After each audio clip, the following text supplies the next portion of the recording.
대강절 마지막 주일입니다만 오늘 허인욱 집사님 부부는 웨스트버지니아에 오랫동안 계시다가 아드님 가족이 이제 직장이 옮겼고 또 며느리가 여기에서 교사하기 때문에 이쪽으로 옮겨와서 금년 여름부터 시작하셨는데 너무 신실하게 믿음 생활하셔서 너무 감사합니다.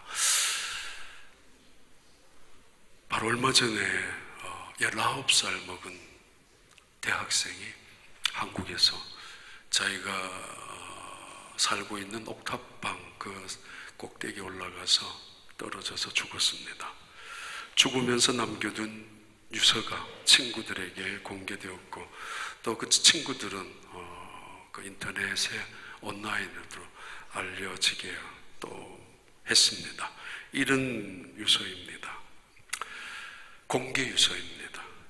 세상의 합리는 저의 합리와 너무나도 달랐다. 먼저 태어난 자, 가진 자, 힘 있는 자의 논리에 굴복하는 것이 이 사회의 합리라.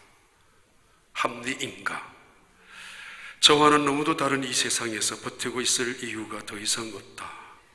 생존을 결정하는 것이 전두엽 색깔이 아닌, 그건 지적인 수준을 말합니다만은 그런 수준이 아니라 수저의 숟가락이 색깔이었다. 내 자살이 성공한다면 와서 부조 좀 해달라. 사랑하는 나의 동생이 닭다리 하나라도 더 뜯을 수 있게 해달라. 그렇게 유서를 남기고 죽었습니다.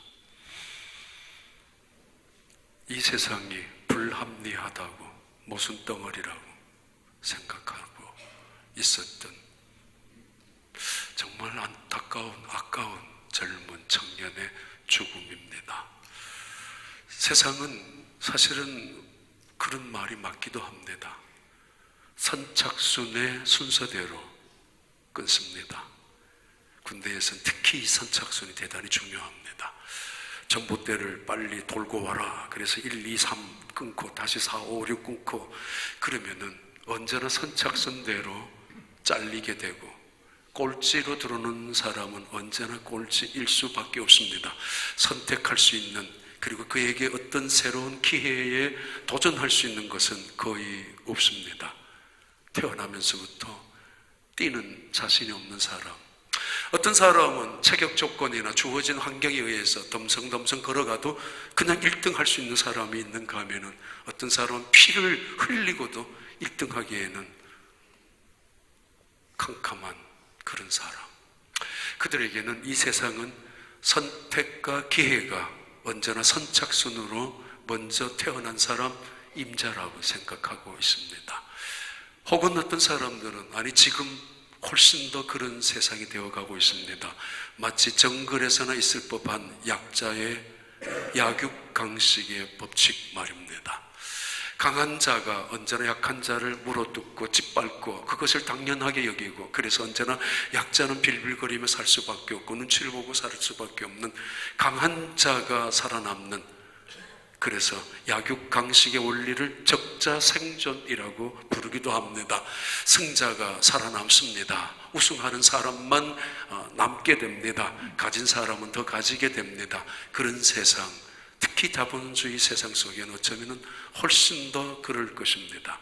그래서 성실함이 또는 진실함이 또 열심으로 노력하는 것이 보상을 받는 것이 아니라 이미 주어지는 운명, 결정되어진 운명 앞에서 결국 태어날 때 물고 태어난 숟가락의 색깔에 따라서 성공과 실패가, 행복과 불행이 결정지어지는 세상 속에 살 가치가 없다라고 해서 떨어져 죽은 그 청년.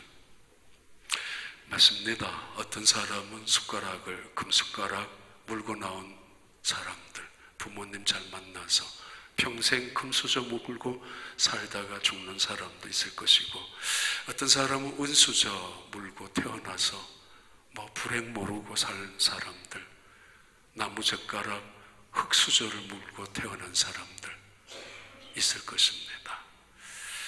성경에서 말합니다. 전혀 다른 가치관, 다른 세상 이야기를 말씀합니다. 먼저 된 자가 나중되고 나중된 자가 먼저 될 수 있다고. 언제나 선착순에 따라서 행복이 결정되고 우열을 가리면서 세상의 성공과 실패가 판가름 나고, 결국은, 그러나 하나님은 우리에게 가르쳐 주십니다.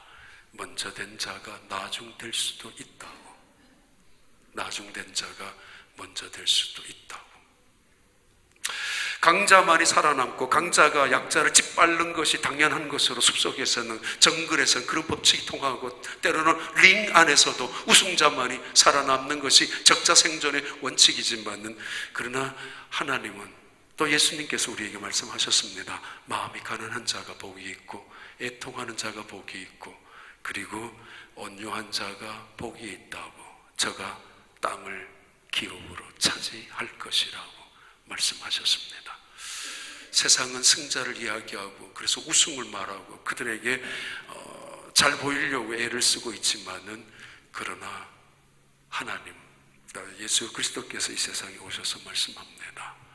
헌신과 섬김과 그리고 희생을 말합니다.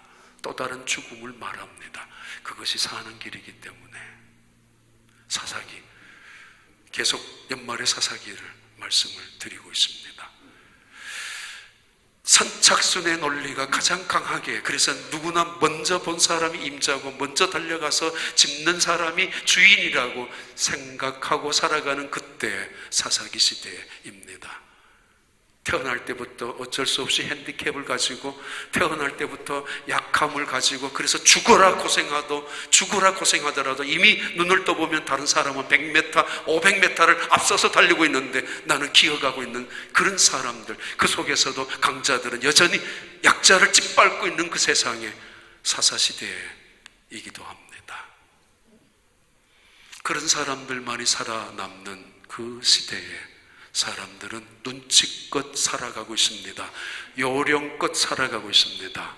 깨를 부리고 술수도 부리고, 누가 강자인가 거기에 줄을 대려고 하고, 어디가 승자인가, 승자가 될 것인가, 거기에 승률이 몇 퍼센트인가, 확률이 몇 퍼센트인가, 도박꾼들처럼 눈치껏 쫓아가고 있는 세상. 그래서 기회를 엿보고 있고, 그래서 언제나 하나님보다가는 세상 속에 자신이 가지고 있는 깨를 또는 다른 사람을 의지하며 살아가려고 하는 그런 사사시대였습니다. 지금도 사사시대이기도 합니다. 내 생각이 언제나 옳습니다. 그래서 결코 포기하지 않습니다. 설마 잘못되었다고 생각하더라도 인정하지 않습니다. 자존심 때문에 더욱더 고집을 부리고 그 생각을 굽히지 않습니다. 내가 내 인생의 주인이고 내가 이 땅의 왕이고, 그래서 대통령이고 왕이고 상관없습니다. 내 앞에서는, 내 기분 앞에서는, 내 생각 앞에서는. 그래서 그들이 모두가 다 왕처럼 주인처럼 행세하고 거들먹거리고 살아가는 그 시대가 사사시대였습니다.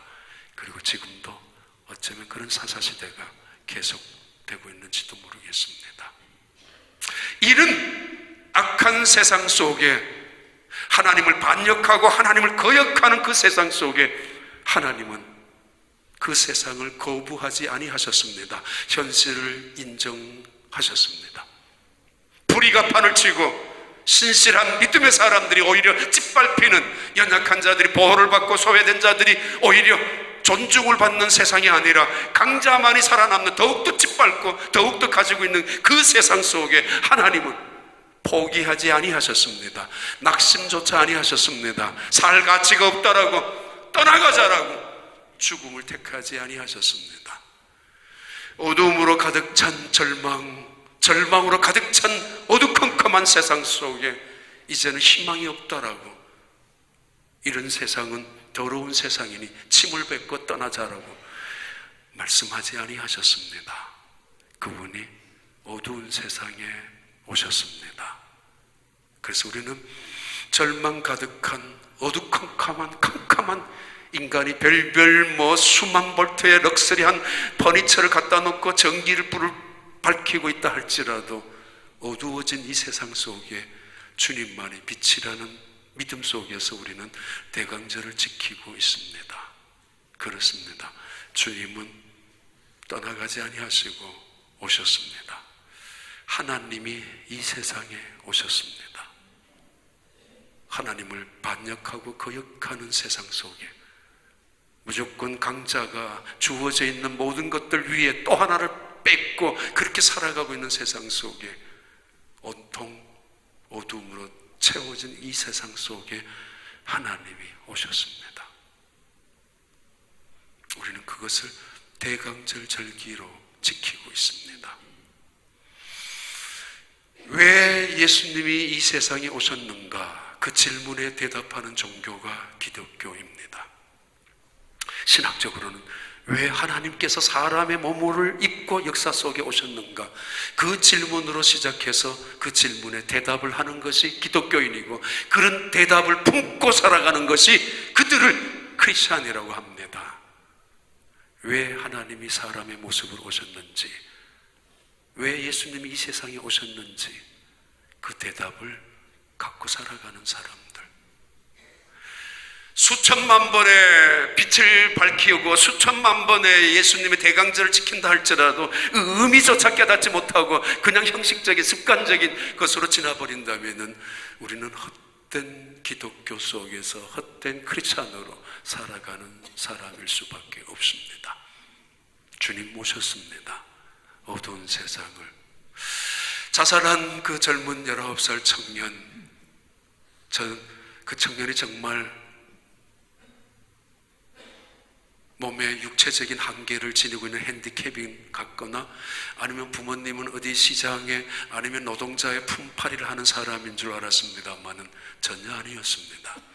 누구나 들어가고 싶었던 대학교의 학생이고, 아버지 역시 괜찮은 직장에서 학생들을 가르치는 교수였습니다. 그런데 나는 금수저가 아니라고 절망했었던 그 이야기를 들으면서 지금도 세상에 정말 흙수저를 들고 땀을 흘리고 살아가는 사람들의 얼굴들이, 그 사람들의 생각들이 많이 났습니다. 사사기, 기드온이라는 이 사사가 하나님이 그 시대에, 악한 시대에, 불의한 시대에, 기회를 엿보는 강자가 판을 치고 있는 그 시대에, 모두가 눈치를 보고 있는 그 시대에 하나님은 기드온을 통해서 그 땅에 내려가셨습니다.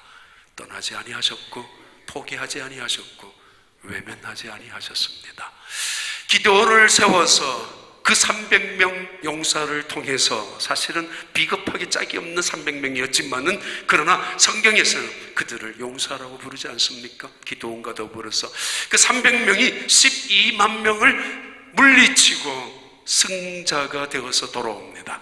이때 눈치 빠른 에브라임 동네 사람들이 기드온에게 나가서 이렇게 말을 합니다. 왜 우리 안 불렀지? 불러서 같이 나갔으면 진작부터 같이 했으면 되지 않겠느냐라고. 그 이야기가 사사기 8장 1절부터 3절까지 말씀입니다. 한번 봐봐요. 에브라임 사람들이 기드온에게 이르되 너가 미디안과 싸우러 갈 때 우리를 부르지 아니하였으니 우리를 이같이 대접함은 어찌미요? 그리고 2절에 기드온이 그들에게 이르되 이제 내가 행한 일이 너희가 한 것에 비교 되겠느냐? 에브라임의 끝물 포도가 아비에셀의 만물 포도보다 낫지 아니하냐? 3절 하나님의 미디안 방배 오렙과 스앱을 너희 손에 넘겨주셨으니 됐습니다. 전쟁을 치러 갔는 기드온, 그 기드온이 에브라임 사람들에게 같이 가자라고 말 안 했다고요? 안 했을 수도 있습니다.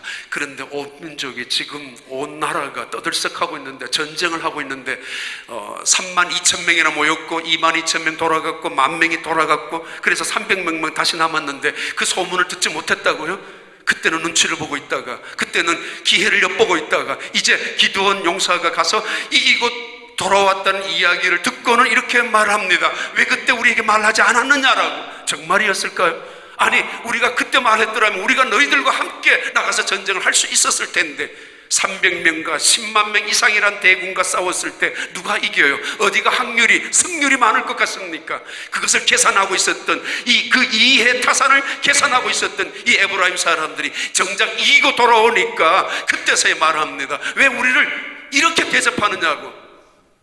곧잘 대답하는 말이죠. 우리가 당신 나를 무시했다고, 당신마저도 나를 없인 여기고 있다고, 아니 나를 왜 이렇게 대접하느냐라고 기회를 엿보고 있다가 말입니다.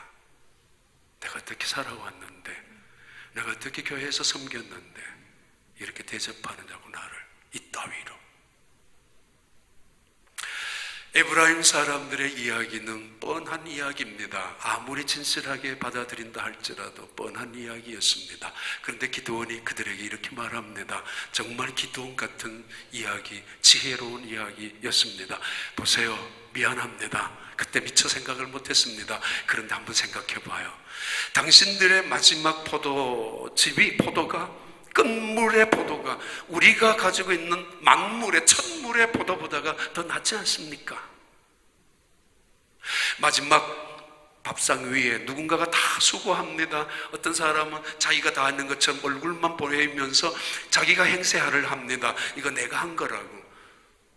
이 에브라임 사람들이 그런 식으로 숟갈만 올려놓았지만은 이 기도는 말합니다. 당신들이 한 것이 우리에게 더 좋다고. 당신들의 끝물 포도가 우리의 만물보다가 첫 포도보다가 더 맛있는 거 아니냐고. 그래서 하나님께서는 스웹과 오렙과 스웹을 당신들 손에 붙여줘서 당신들이 행한 것이 내가 싸운 것보다가 우리가 싸운 것보다가 훨씬 더 크다라고, 이렇게 지혜롭게 이렇게 자기의 감정을 억누르고, 그리고 하나님께서 당신들을 이렇게 사용한 것까지 매우 구체적으로 설명하고 그들의 분노를, 사실은 일부러 분노 내고 있는 그들을 달래주고, 그러면서 그 문제는 일단락 되었습니다. 밖으로는 전쟁이 끝나서 평화가 되었고, 안으로는 에브라임 사람들과 더불어서 기도한 모든 이스라엘 백성들은 내적으로도 하나가 되었습니다. 성경이 여기에서 끝났으면 너무도 좋았을 텐데 여기서 끝나지 않습니다.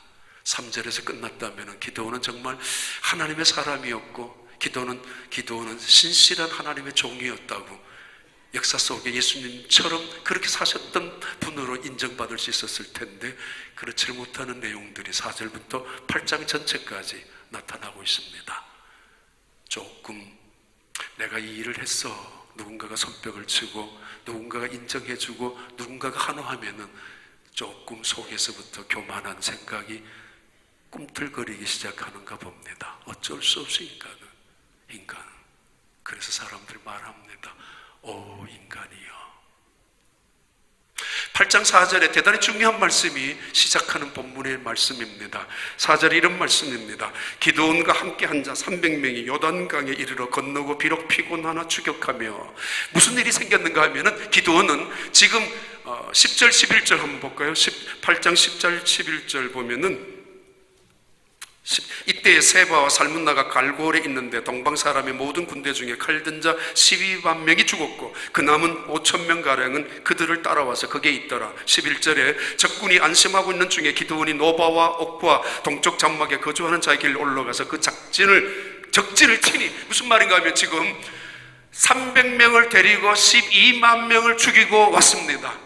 그리고 돌아와서 평화가 이루어졌고, 그리고 속상했지만은 분노가 치밀어 올랐지만 그러나 자기를 억제하고 에브라임 사람들과 화평을 맺었습니다. 그러면은 거기에서 끝이 났으면 좋았을 텐데 갑자기 욕심이 생겼습니다. 또 엉뚱한데 분풀이를 하고 싶었던가 봅니다. 그래서 12만 명을 다 죽였음에도 불구하고 15,000명이 남은 적군의 잔류 병력을 진멸시키기 위하여 추격하기로 작정합니다. 이게 믿음의 행위였는지, 하나님의 말씀에 순종해서 하는 그런 행위였는지, 그래서 피곤을 무릅쓰고 아주 기진맥진한 탈진을 무릅쓰고서라도 하나님의 말씀에 순종하기 위하여 결단한 그의 결단이었는지, 아니면은 이스라엘 민족의 원수였던, 그래도 발본색원이라고 그럽니까? 뿌리를 뽑아내는, 그래서 이스라엘 백성을 결코 더 이상 괴롭히지 못하도록 그 잔당의 잔패를 마지막 그 15,000명도 죽이고 싶었던 이스라엘 민족의 어떤 지도자의 마음이었는지, 긍정적으로 보면 그럴 수도 있었을 것입니다만은, 그러나 그것보다는 사사로운 개인적인 욕심이, 사사로운 개인의 욕망이, 명예심이 점점점 그 마음속에 그를 부추겼던 게 분명합니다. 멈추었으면 좋았을 텐데, 그 정도면 충분히 만족하고 그 정도면 기뻐했으면 좋았을 텐데, 그 정도면 충분히 감사하고 하나님의 영광을 돌릴 수 있었으면 좋았을 텐데, 그는 사람들의 소리에 민감해지면서 또 욕심이 생겼던가 봅니다. 그래서 그들을 쫓아가기로 작정하고 쫓아가기 시작합니다. 이스라엘 백성들, 특히 이 300명은 피곤하고 있습니다. 피곤한 단어는 대단히 탈진한 상태를 말합니다. 히브리어에서는 거의 몸을 가누을 수 없을 만큼 위험한 상태에 놓여져 있는 그 피곤을 말합니다. 아예프라는 단어인데 자기 힘으로는 걸을 수 없는, 일어설 수도 없는 그런 상황입니다. 그렇다면은 300명을 위해서라도, 아니 자기 자신이 이제쯤이면 괜찮을 수 있었는데 할 만큼 했지 않습니까? 그리고 동시에 15,000명이 갈골이라는 지역까지 가 있었는데, 갈골, 가나안 땅의 지역의 갈골은 굉장히 먼 곳입니다. 이스라엘 민족의 국경을 훨씬 벗어난 지역입니다. 안 가도 됩니다. 그리고 갈골에 있는 사람들도 갈골에 모여 있는 15,000명이 이렇게 생각합니다. 여기는 안심한다고, 여기까지는 쫓아오지 않을 것이라고. 그들도 지쳤고, 여기까지 쫓아와서 우리를 죽일 만큼 그들은 전쟁에 그렇게 욕심이 많은 사람들 아닐 거라고. 왜냐하면 이미 12만 명이나 죽였는데 나머지 우리를 죽여서 뭘 하겠느냐라고. 아니, 여기까지 와서 우리를 다 죽일 만큼 그들이 그렇게 잔인하고 그렇게 욕심 많고 그렇게 무자비한 사람은 아닐 거라고 라고 생각하고 안심하고 이제는 살았다라고 생각할 만큼 그런 자리에 있었는데도 불구하고 기드온은 그들을 쫓아갑니다.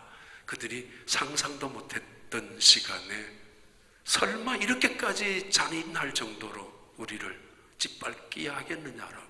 그때 무슨 전략 속에는, 전쟁 속에는 마지막까지 죽여야 할 것입니다마는 잔뿌리를 내려놓지 못하도록 결코. 그런데 기드온이 가던 도중에 이런 일을 만납니다. 숫곳이라는 동네에 들어가서 숫곳의 어른들에게, 여러분 빵 좀 주십시오. 우리 300명이 너무 기진해서 먹을 것이 필요합니다. 우리는 지금 세바와 살문나를, 바로 미디안의 두 왕을 쫓아가는 중입니다. 그들을 죽여야 합니다 라고 할 때 이 숫곳의 몇몇 어른들이 이렇게 말합니다. 당신 손에 세바와 살문나가 있느냐? 잡아왔어? 잡아온 다음에 우리가 떡을 줄게. 정말 강자가 누구인지 눈치를 보고 있는, 기회를 엿보고 있는 아주 우스꽝스러운 인간들의, 어쩌면 사사시대나 지금이나 마찬가지입니다. 어느 줄이 힘이 있는가, 누가 빽이 센가, 어느 줄에 섰다가 괜찮을 것인가, 선착순의 원리 때문에, 약육 강식의 원리 때문에. 지금 이 사람들은 배가 고파서 빵 한 조각이 필요하고, 이 사람들은 마실 물 한 컵이 필요한 이 사람들 앞에서 내가 괜히 떡 한 조각을 주었을 때 내게 피해가 돌아오지 않을까, 저 사람들에게 마실 물을 내어줬을 때 이 사람들이 패배하고 미디안 사람들이 이겼다면 우리가 오히려 피해를 받을 수 있다라고. 옛날에 강해군 시대에 명나라, 청나라 어느 나라를 도울 것인가 대단히 고민했던 시대가 있었습니다. 그래서 강해군은 사실은 우리나라에 3만 명, 5만 명 되는 원군을 파견했지만은 그 장군에게 말했죠. 대세가 기울는 쪽으로 투항하라고. 다시 말하면은 지금 청나라가 대산이 일어나고 있는 중인데 청나라에 들어가서 적당한 시기에 투항하라고. 왜냐하면 우리 민족을 그만큼 죽일 수가 없잖아요. 명나라는 지금 망하고 있는데 뭐 아무리 갖다 줘도 마찬가지인데, 이런 기회를, 그거와 또 다른 기회를 엿보고 있는 숫곳 사람들, 거절을 당했던 기드온은 기분 굉장히 언짢았습니다. 형놈들 봐라, 내가 너희들 보기에 약자로 보이느냐? 내가 세바와 살만나를 데리고 왔을 때 너희들이 나에게 준다고? 떡을 주겠다고? 이 인간의 논리입니다. 세상의 법칙입니다. 지나가다가 다시 분우엘이라는 동네에 들어갔는데 또다시 똑같은 말을 듣고, 그리고 똑같은 그런 거절을 당하고야 맙니다. 분개심이 일어나죠. 보복심이 일어나죠. 이것들이 나를 무시해? 바로 2절에 있었던, 너희들이 기드온을 향하여 에브라임 사람이 말했잖아요. 너희가 어찌 나를 이렇게 대접하느냐라고. 이 말 그대로 이 기드온은 숫곳 사람들과 그리고 이 브누엘이라는 동네 사람들에게 당하고 있습니다. 아니, 이것들이 나를 이렇게 대접해. 이게 뭐야? 근데 그 세상이 그렇지 않습니까? 바로 그때 그는 이를 깨물고 이를 악물고 300명, 지쳐버린 300명을 자기의 개인적인 욕심, 욕망, 보복을 아니면 명예를 꿈꾸면서 그들을 데리고 가서 결국 15,000명을 죽이고 맙니다. 죽이고 돌아오면서 보복합니다. 사사기 8장 7절의 말씀입니다. 들레꽃과 찔레꽃을 통하여 가시를 통하여 내가 너희를 살을 찢어버리겠다고 그대로 했습니다. 살을 찢어버리고 맙니다. 이거는 다른 말로 타작한다는 이야기입니다. 기도는 원래 타작하는 사람입니다. 곡식을 타작하는 사람이었습니다. 사람을 살리기 위하여. 그런데 그는 개인의 보복, 욕심, 욕망 때문에 사람들을 타작하는, 자기가 거절당했다고, 모욕당했다고, 그것이 무슨 대단한 자신의 그 인격의 모욕을 당했다고 그들을 찢어 죽이고 말았습니다. 그리고 브누엘이라는 동네를 돌아오면서 다시 그가 약속하고 분노한 대로 내가 그냥 돌아오면 너희들은 망대는 다 무너뜨리고 말 것이라고, 그들이 그렇게 쌓아 올려놓았던 망대, 그 부적을 지켜주는 망대를 쓰러뜨리고 말았습니다. 그리고는 한 소년을 만나면서 그 소년에게 숫꽃과 브누엘 동네에 너희들 의논할 때에 나를 반대한 사람, 기도원에게 우리가 빵을 주면 안 됩니다, 손해봅니다, 그 인간에게 뭐 그렇게 줄 필요 없습니다, 그렇게 말한 사람들 이름을 적으라고. 만약에 우리가 기도원 도와줬다가 그렇게 기도원이 실패라도 한다면 우리는 미디안 사람들에게 밥이 되고 맙니다, 그렇게 떠들었던 사람들, 당연한 것인데 사실은 세상에서는 그걸 지혜라고 부르고 깨라고 말하기도 하고 그것을 외교라고 말하기도 하는 세상 속에 살아가고 있는데, 신앙에서는 그걸 꾀라고 부르지만 믿음이라고 부르지 않습니다. 새벽기도 시간 말씀드렸습니다만은 이길 수 있는 확률이 몇 %인가? 도박꾼들은 거기에다가 도박을 합니다. 승부를 겁니다. 하나님을 믿는 거는 그게 확률 게임이 아닙니다. 더더구나 누가 힘이 센가 치킨 게임은 더더구나 아닙니다. 믿음이란 하나님을 향하여 모든 것을 거는 것입니다. 이 숫꽃 사람들도 브누엘 사람들도 전혀, 그리고 또한 기드온 역시 인간적인 사고 속에 몰입되어져 있는 이 사람들 모두가 복수의 혈안이 되어 있습니다. 적어 온 사람들의 이름을 하나씩 확인하면서 그들을 쫓아가서 죽일 만큼 잔인하고 복수의 집념이 집착이 되어 있었던 이 기드온, 그리고 나중에는 세바와 설만나를 생포해서 그 앞에서 칼을 대고 참수하기 직전에 이렇게 말합니다. 19절에 나오는 말씀입니다. 너희가 내 형제들을 죽였지 않느냐고. 이스라엘 민족의 보복을 위하여, 하나님의 말씀을 끝까지 순종하기 위하여 그 피곤에 지친 300명을 이끌고 간 것이 아니라 자기의 목적을 달성하기 위하여, 자기의 욕심을 이루기 위하여, 자기의 사적인 감정을, 복수를 이루기 위하여 그들을 끌고 가서 결국은 승리는 했지만은, 그러나 하나님이 원하시는 것은 전혀 아니었습니다. 그때 멈추었더라면, 한 걸음만 멈추었다면, 한 걸음 더 나아가지 아니하고 두 걸음 더 나아가지 아니하고 눈에 보이는 떡이 커 보이고 눈에 보이는 남의 떡이 더 커 보이는 것이고, 환상 속에 상상 속에서 내가 이 가게 하나가 두 개가 되고 두 개가 회사가 세 개가 되고 다시 다른 승진이 이루어지고 그러면서 대단한 기업으로 경영이 꿈꾸어질 수 있겠지만은 때로는 멈추어야 합니다. 만약에 그것이 하나님의 뜻이 아니라고, 이게 만약에 내 욕심이 아닐까? 다른 사람들이 나를 향하여 이야기했을 때 내 스스로 나를 부추기는 내 명예욕이 아니었을까? 또는 정반대로 니까지 것 나는 아직까지 못 믿겠다고, 이기고 돌아온다 하면 내가 죽였다고, 그들에게 보란듯이 내가 사업을 잘해서 내가 뭔가 회사를 경영을 해서 그들에게 나는 이런 사람이야 보여주고 싶은 보복심에 멈추어야 될 그 순간에 화를 자초할 수 있는 한 걸음 더 나아가서 그런 사람들이 꽤 있습니다. 기드온, 그는 그 실수를 저지르고 맙니다. 결정적인 실수는 그런 21절에 세바와 살몬나를 죽이고 낙타의 목에 있는 초승달 장식을 떼어 가져갑니다. 그리고 불을 태운 것이 아니라 주머니에 소중하게 자기의 마치 부적처럼 집어넣고야 말았습니다. 초승달 이 부적을, 이방인들이 갖고 있었던 이 부적을 말합니다. 낮이고 밤이고 언제나 함께 자기를 지켜주는 부적처럼 여겼던 그 우상 중에 하나를 기드온은 뺏어서 자기가 몸속에 소유하고 말았습니다. 기드온의 욕심이 어이없는 실수를, 기드온의 욕망이 엄청난 불행을 자초하게 되는 사건이기도 합니다. 성탄절, 대강절 절기를 우리는 지키고 있습니다. 왜 예수님이 세상에 오셨는가? 대답하실 대답이 있습니까? 왜 하나님은 사람으로 이 땅에 오셨는가? 그 이유를 알고 계십니까? 멀리 계신 하나님, 그러나 가까이 내 곁에 오신 그 하나님, 예수님. 그 예수님은 이 세상에 오셔서 하나님이 어떤 분인가를 보여주셨고 무엇을 원하시는가 가르쳐주셨고 그렇게 이 세상에서 어떻게 살아야 될 것인가를 몸소 우리를 향하여 보여주시고 그리고 죽으시고 그리고 다시 부활하셨던 예수 그리스도. 그는 소외된 자들에게, 병든 자들에게, 나중된 자들에게, 불쌍한 자들에게, 힘없는 자에게 찾아가셨습니다.